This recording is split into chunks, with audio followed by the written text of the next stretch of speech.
Coming up on this episode of One-on-One Sports, we take a swing at the MLB playoffs. We play Deal or No Deal in the NFL. And look at the Heisman race in college football. All that and so much more. And it all starts right now.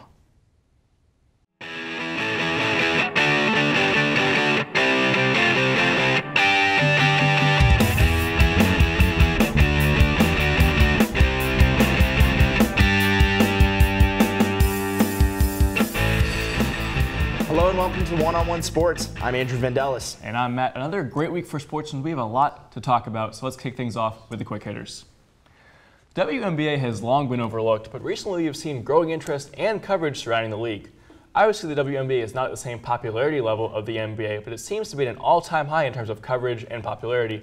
Andrew, what is the next step for the WNBA to gain their spot in society? You got to get the mainstream exposure. I think the No White House invitation was a sad moment, but at the same time, if you get them on something like Jimmy Fallon or a late-night talk show, especially with Seattle winning the championship, I think it's a great way to get them out there to a more mainstream audience. Exactly. They have a lot of things. They have a TV deal with ESPN. Their sponsorship, Verizon, just one of the bigger sponsors. They have rising stars like Elena Delle Donne, Brianna Stewart, Maya Moore. They have the talent, the show, the money. And when you look at things, they're only 20 years into this league. It was only founded 20 years ago. You look at where the NBA was 20 years into their existence, they weren't at the same level. No, so I think in terms of just longevity, the WNBA is okay. I think one thing that also needs to be done is more sports shows need to give them coverage. I mean, you have shows like First Take going to places where the finals of the Super Bowl are located. Absolutely. Why not do the same thing with the WNBA finals and give these teams especially more featured coverage per team? You could go to Seattle for a celebration there if they do have one. Either way, I think more outlets need to get out there and cover it. It's the only way this Especially because the number one thing to improve is attendance, and when there's First Take, when there's Sports Center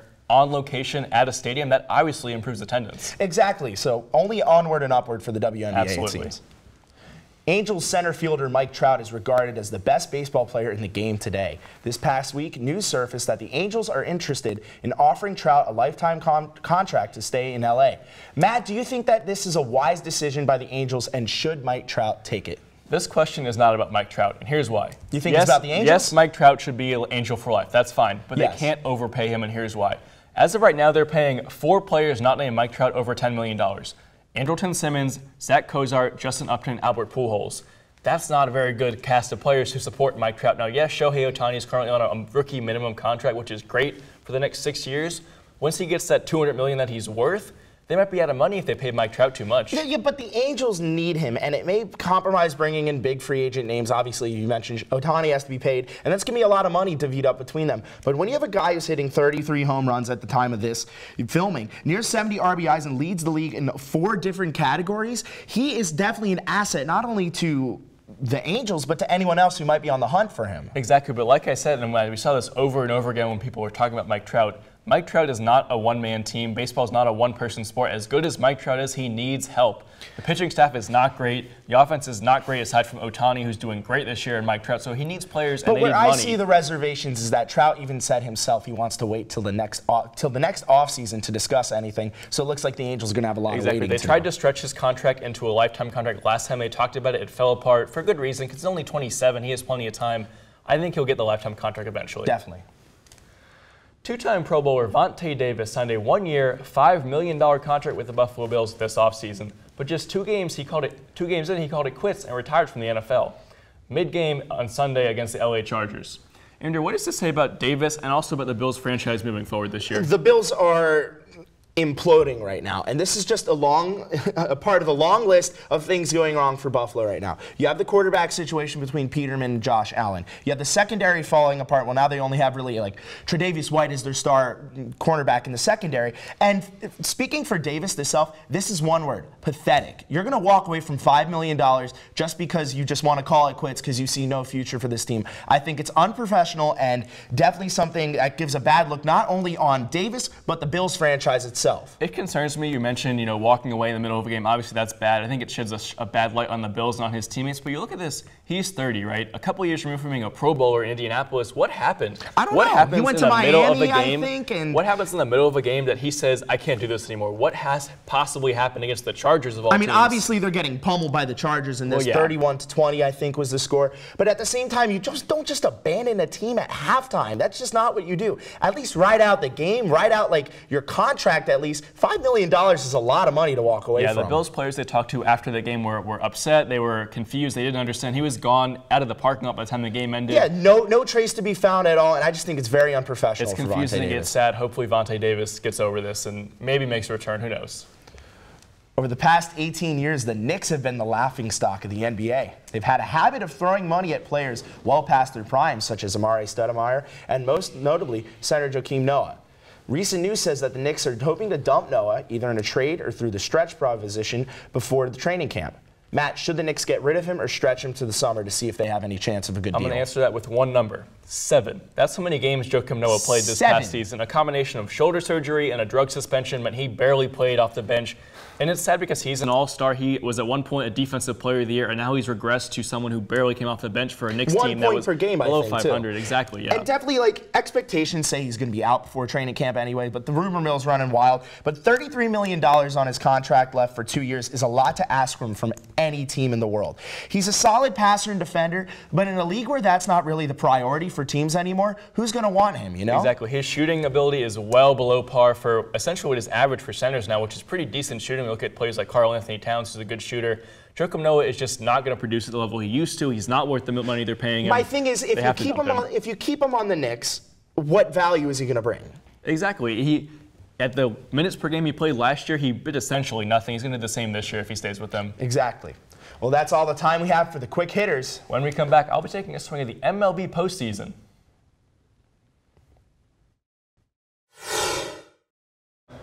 The MLB season is drawing to a close, which means October baseball is just around the corner.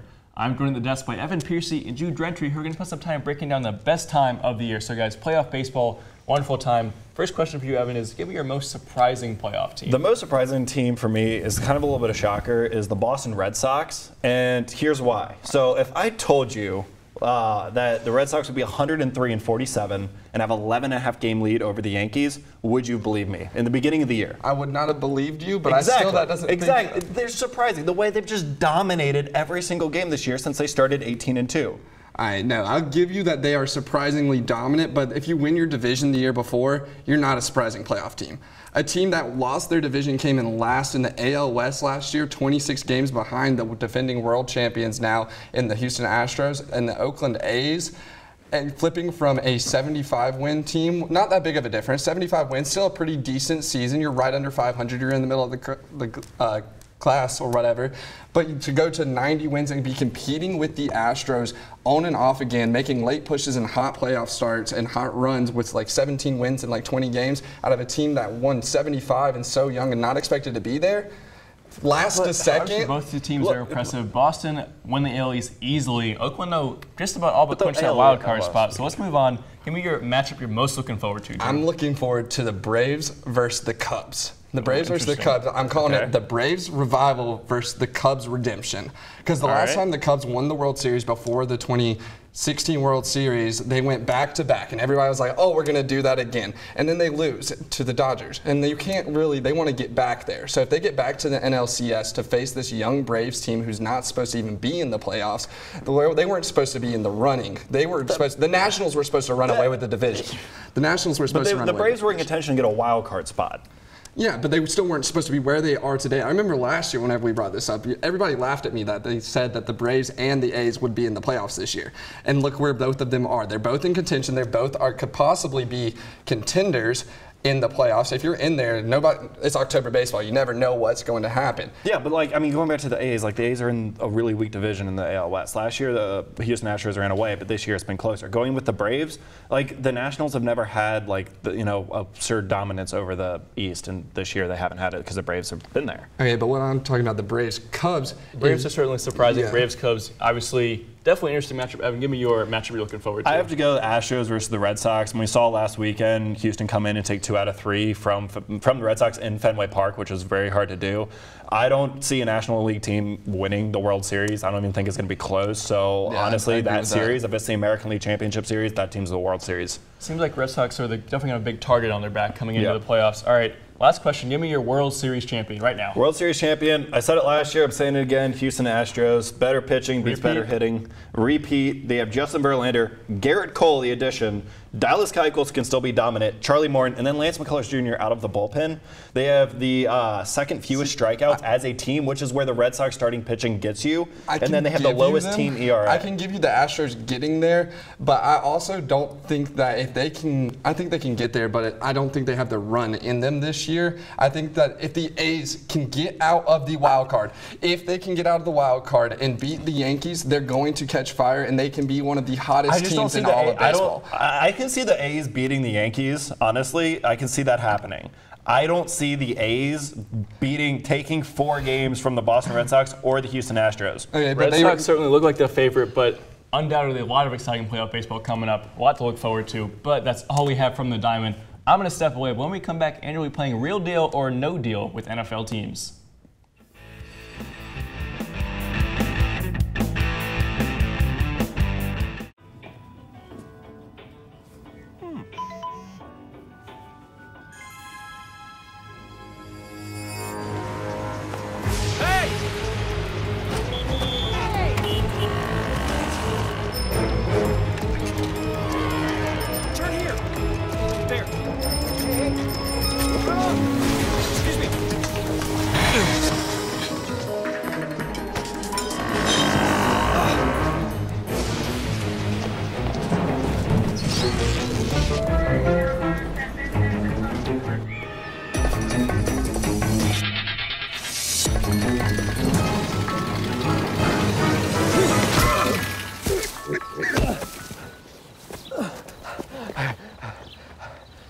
So, same time next week?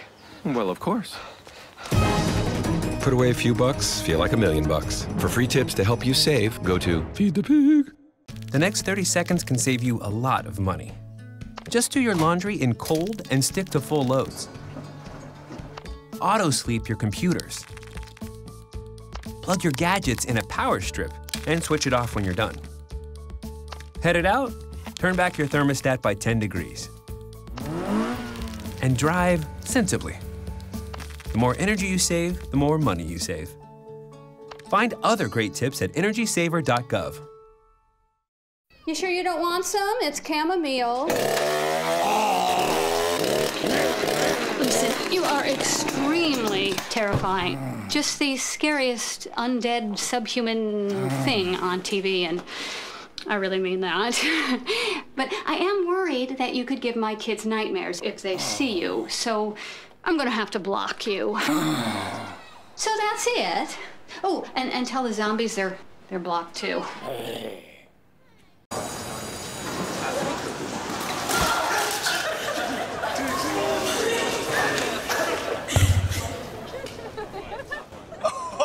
That's low. That's low. Look, he's blushing. Seriously. 'em.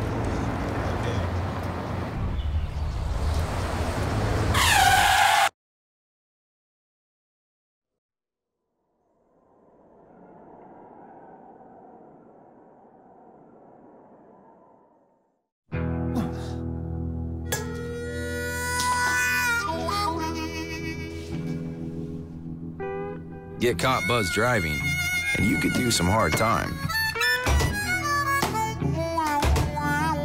Craig, knock it off. Sorry, Mom. It could cost you around $10,000 in fines, legal fees, and increased insurance rates. And that could set you back a few years. Buzzed, busted, and broke. Because buzz driving is drunk driving. Don't look at me. Your hair's a bit frizzy today. Aww. You should pick that up. Every day, kids witness bullying. Poor you. They want to help, but don't know how.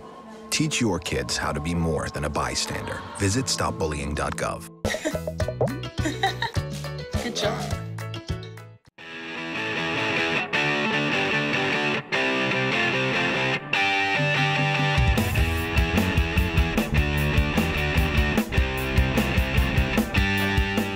Weeks into the NFL season, and we've got some very intriguing teams at the forefront. I'm joined by our NFL experts Brad Clear and David Flint as we take a look at the upstart teams and ask if they're the real deal. So first up is the Tampa Bay Buccaneers, started 2-0 against some of the best teams in the NFC like the Eagles and the Saints. Is Ryan Fitzpatrick the real deal, David? Right now, as strange as it seems to say this, I say yes.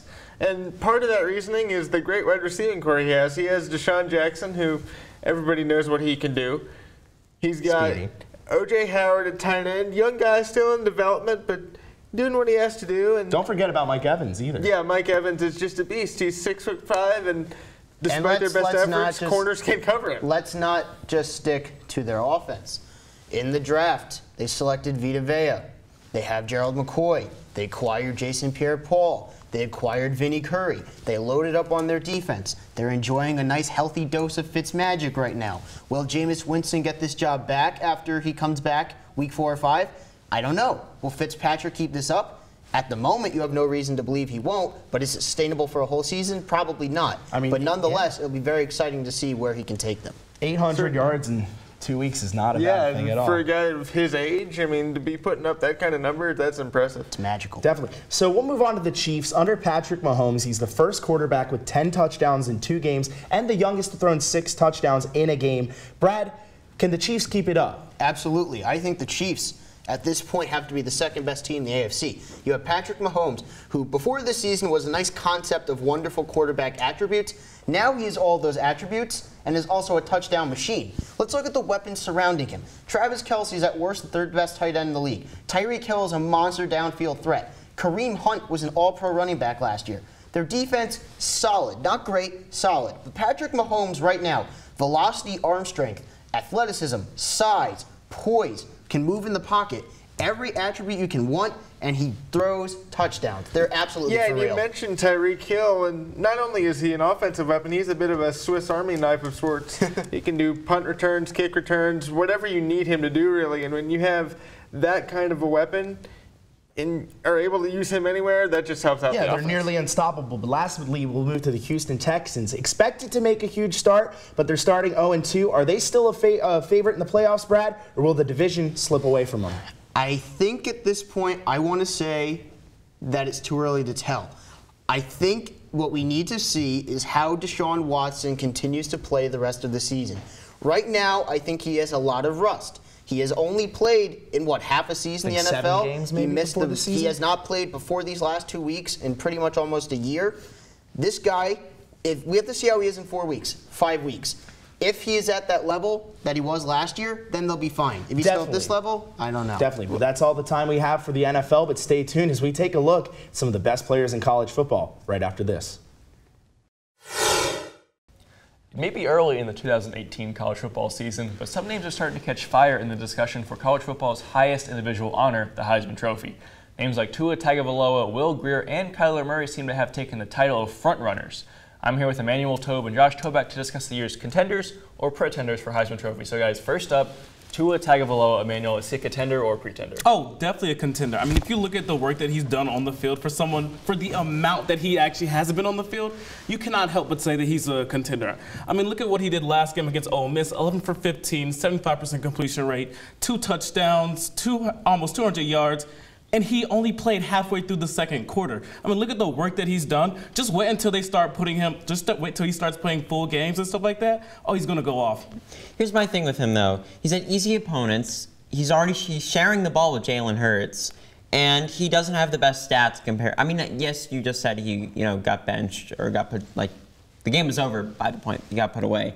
But my thing with Tagovailoa is that the running backs are scoring well for Alabama as well. There's other outlets for Alabama. He's not the leading guy for them. He's not the leading guy now, but like I said, just wait till they start playing more competition. Wait till Alabama really gets into that Alabama mode of, they're not just dominating scrubs. They start playing people who are as good and better defenses. He's going to get the ball a lot, and he's going to be playing a lot. Alabama is rarely a QB school, but Tagovailoa is 4-0, and he's yet to throw a pick this season. Next guy, Josh, start with you. Kyler Murray from Oklahoma. So Kyler Murray is an interesting case because he has 863 yards, 8 TDs, 163 rushing yards, and a TD or 2 TDs from there. And I feel like he is a leader. He's been leading Oklahoma. He's been a very key player for them. And I feel, well, obviously he's a quarterback, but he's efficient. I mean, he reminds me a lot of Baker Mayfield, obviously, but minus the attitude. He seems like a leader. And he's the only QB right there. He's not sharing reps with anybody. Yeah, I agree. He looks legit. I definitely like Kyler Murray. I think he's definitely a contender. I mean, for everything that you just said, he's a good dual threat quarterback. He can get it done on the, he can get it done with his arm, with his legs. He has a 199.9 passer efficiency rating. That's 6th in the NCAA, 2nd in the Big 12. I mean, if you look at him, he's efficient, and to me, he's great. He's very comparable to Baker Mayfield. Yeah, Kyler Murray definitely filling those big shoes. He's played 3 key teams as well: FAU, Lane Kiffin, Chip Kelly at UCLA, beating both those guys, and Iowa State. So last guy, UF transferred to West Virginia, Will Grier. Emmanuel, what do you got about him? Oh, I definitely have a contender. I really, really like Grier. To me, he throws one of the prettiest balls in college football. I mean, he's accurate. I mean, just look at the things that he's done with only playing 2 games. 761 yards, 9 touchdowns, 1 interception. Just how good that he's been, with his arm as well. He's just such a great player. I definitely see him with the Heisman. But again, he's only played 2 games, and he hasn't been tested in the Big 12. I don't feel like he's a runaway contender, for the Heisman right now. I mean, he hasn't been tested. But like I said, looking at his numbers, looking at how he's been playing, look at how accurate he is. He has 9 touchdowns. He's 1st in the Big 12, 9th in the entire NCAA, and he's only played 2 games. If you look at the lower echelon of the NCAA, though, any quarterback could throw 9 touchdowns in 2 games. And they played Tennessee too. Obviously, they lost that NC State game due to Hurricane Florence, but Tennessee's a tough opponent, and they beat them pretty soundly. All right, last question is going to be one name. Who's going to win the Heisman? Josh, we'll start with you. I got to go with Kyler Murray. Kyler Murray? I have to go with Will Grier. All right, 2 guys with a lot of chance to win the Heisman. That is all the time we have for these hopefuls, though. Stay tuned as Andrew sits down with Ennis and Evan to discuss the NBA storylines heading into the season.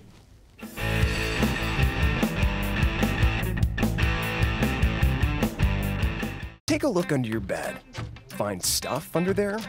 What about jobs? No? Now try your closet. Still no jobs, just more stuff? Well, you really have both. See, stuff is defined as household articles considered as a group. Sometimes this stuff is no longer needed. Wait, no longer needed? That can't be right. Because remember those jobs you were looking for? Those are really needed. And they're the stuff inside your stuff. Our job is to unlock those jobs. And it starts when you donate your stuff to your local Goodwill. Here's how we do it.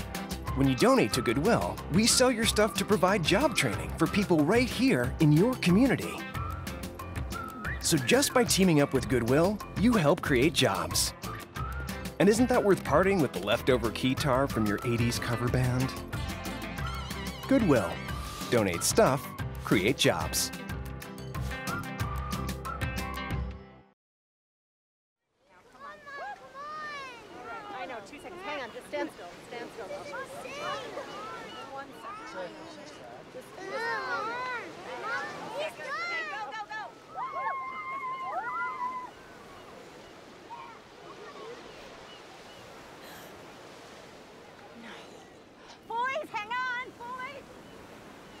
You don't have to be perfect to be a perfect parent. There are thousands of children in foster care who will take you just as you are.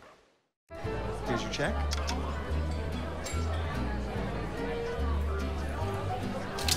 Oh, you got it. Since I got rid of my car, I really enjoy walking. Okay. Got it. No. Getting pulled over for buzz driving could cost you around $10,000 in fines, legal fees, and increased insurance rates. Oh, you're home early. You live with your mom? That'll set your game back a few years. Buzzed, busted, and broke. Because buzz driving is drunk driving.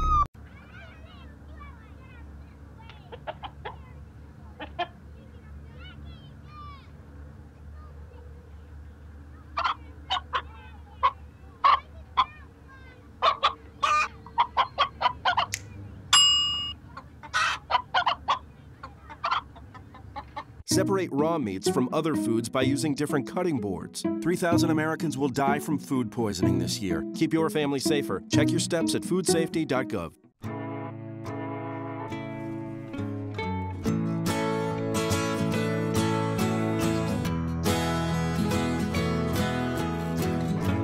Wake the sun, tell him that I've begun to dream of things to come, and tell the trees not to look for me.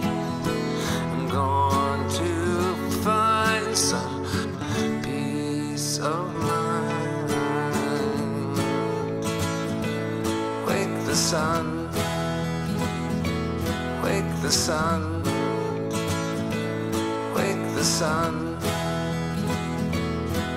the sun.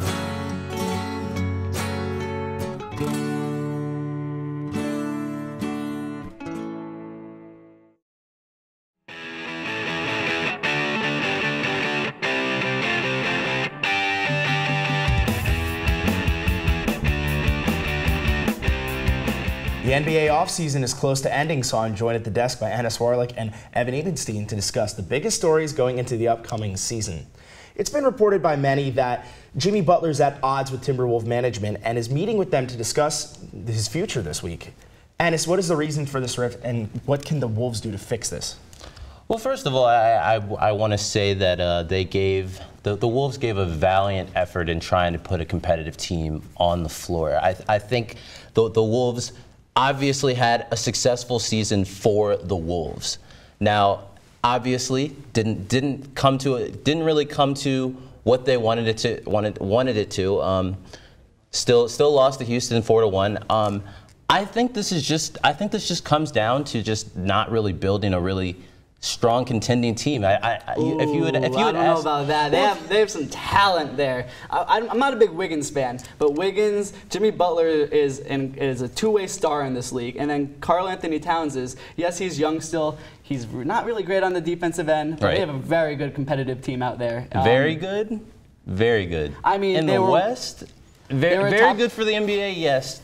For the West, I don't know, man. I don't know. I mean, they wouldn't have made the playoffs if they weren't good enough. They beat it was them versus Nuggets in the last game of the season. Well, do you guys think Minnesota would ever have to choose between Jimmy Butler or Kat? I think that's what it comes down to. I think it is. To be honest. Yeah, I agree with that. Right now, it sounds like there's a big rift there. Jimmy Butler is really in a win now mentality. Karl Anthony Towns is a kitten still. Kat is a kitten. So until he grows up, he and Jimmy Butler won't get along. Jimmy Butler is an unrestricted free agent this upcoming season, and Kat is a restricted free agent. And going off of that, if it comes down to them, you have to choose Kat. I mean, Kat is he's the younger player. Sure, he has some problems on the defensive end, but Jimmy at the end of the day, you can't. Worn down too much. He was in Chicago. He plays 38 to 40 minutes a game. Even now with the Timberwolves, it's just there's no. Jimmy Butler is not the option. I'm worried about him going to the Knicks. Some have called this a last-ditch effort. A last-ditch effort. Would you call that? Yeah, 100%. I mean, Jimmy Butler hasn't been back in Minnesota all summer. He clearly is talking to other players about joining forces the next season. Now, I don't think it's like the end of the world. I think they can still repair the relationship, but it really just depends on Karl Anthony Towns and Jimmy Butler. Kat said that he's not willing to resign as long as Butler's still in a little mood there in Minnesota. Dirk Nowitzki said he's willing to come off the bench this season. Should Rick Carlisle bring the cornerstone off the bench or start him in what may be his last season? You're going to bench Dirk Nowitzki, the greatest European player in NBA history and the greatest Maverick in history. Why are we even discussing this? Why does it even matter? Okay, I think Dallas is a better team than people think they'll be next year. I think it's safe to say that. But I don't even know why this is a question. It's Dirk Nowitzki versus Dwight Powell at the fourth position. Well, that's not the thing. They're saying, should we bench Dirk because they have other options? They want to start Dennis Smith and Doncic. Yeah. Right. And then they want to start Harrison Barnes at the 4, and then they just sign, what's his name, DeAndre Jordan at the 5. So I think we are all in agreement that Dirk Nowitzki is too valuable to this team to bench. I don't think so. I don't think so. If they're being a smart basketball team, they bench him. He is not a starter in this league anymore. Well, that's all the time we have for this NBA block, thrilling NBA block. When we come back, Matt will be joining me at the desk to discuss the best sports trash talkers. Trash talking has always been a key part of sports. From celebrating dunks to pregame mind games to jawing after a big hit, every sport features many trash talkers. So Andrew, give me the best trash talker in sports. It's a tie between Ray Lewis and Terrell Owens for me. Ray Lewis, as you know, was one of the best hype men in football history. Every time he went out on the field, he would get the crowd of 70,000 plus on their feet. You know, he had the "what time is it? Game time" thing. And then on the field, he would trash talk people saying, "Get off the field. You know, you can't cover me. I'm a beast. You can't stop me." And then my other pick is Terrell Owens for the same reason. Running onto the Dallas Cowboys star in the 50-yard line, doing the popcorn celebrations and all, getting laid out in that that same game by a 49ers defender. He's become one of the most vehemently hated people in the NFL, even walked down on the Hall of Fame ceremony as well. So it's a tie between them The thing two. I love about those two is they're both guys who could back it up with talent. So is my pick, Larry Bird. You know, one of the best three-point shooters of all time. He would stand in the corner in games and just stand there and wait. Talk to the guys on the bench, catch the ball and shoot it. He would talk to the opposing team's bench, talk trash. One time he had Dennis Rodman guarding him. He said, look, guys, no one's guarding me. Pass me the ball, wide open. Get in Dennis Rodman's head. One time he asked an opposing coach on the Jazz, he said, you got anyone down there on that bench who can guard me? Coach looked down the bench. Nope, sorry. You know it's bad when you're trash talking and you end up being right about it. Exactly. Larry Bird was so good, and he was, I think, honestly, before his time in terms of trash talking, because it wasn't as big as it is now back then. Exactly, and I think what Ray Lewis and Terrell Owens did for the league and trash talking, you know, we wouldn't have as lax celebration rules as we have today if it weren't for Terrell Owens. And if not for Ray Lewis, we might not be protecting our quarterbacks as much as well. But they sure were fun to watch. Definitely, some of the greatest of all time. Well, that is all the time we have for this episode of One-on-One Sports. A special thanks goes to all of our producers, crew, and talent, and of course you, the viewer, for tuning in. If you missed anything or want to see more, check us out on Facebook, YouTube, Twitter, Instagram, all at One-on-One Sports. Before we step away, we would like to take a moment to send our best thoughts and prayers to all those impacted by Hurricane Florence this past week. Well, that's all from us here, so until next time. Whose side are you on?